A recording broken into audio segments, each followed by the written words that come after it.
The thing that struck me the most was, of course, the scale of the destruction caused by the earthquake, and also the disorganization that existed. Strangely, this initial tragic impression made me even more sensitive to how the deaf felt. When we got them together, they told us through little sketches and sign language what had happened to them during the earthquake. That moved me a great deal.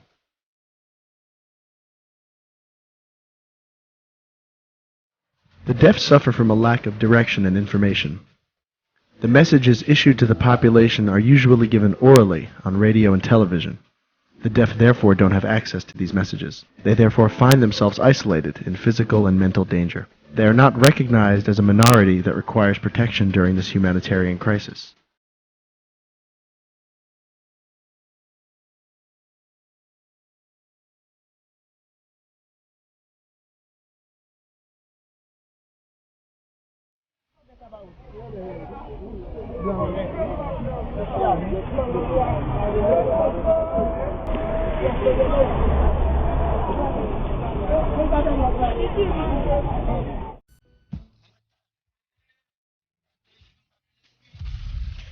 The goal of this trip is to create a report that will make the international community aware of the fate of the deaf in Haiti.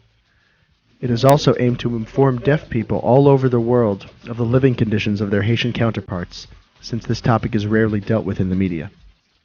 The deaf community is very tight-knit, and many were worried about the fate of the deaf in Haiti. So it was very important for them to take action and help them.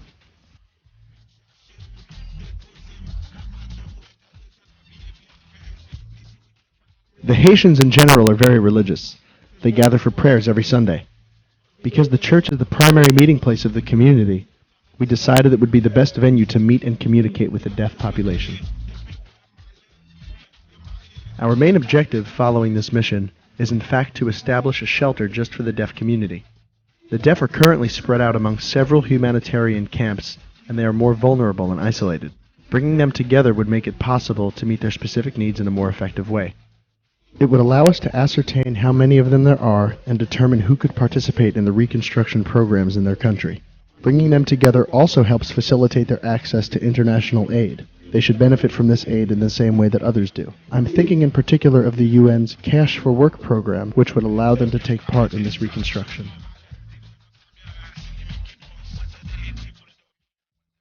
We established a list of the deaf people in need. Around 400 people were listed and contacted by the leaders of the deaf community in Haiti. We met with the Haitian authorities, for example, the mayor of Delmas, Gaël Jean, and the Secretary of State for the Integration of the Disabled, Michel Péan, in order to make them aware of our plans. The mayor of Delmas suggested sites for our camp, but none were suitable.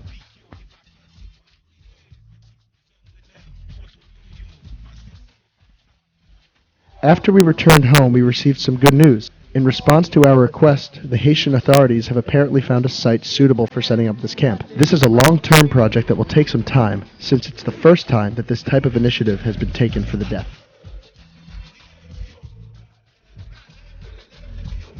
I think that they can only integrate into Haitian society through work, by showing the hearing that they can be useful, resourceful, and intelligent despite their disability.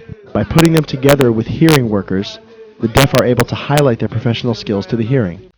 If they were isolated in the camps, then they would be excluded from the job market.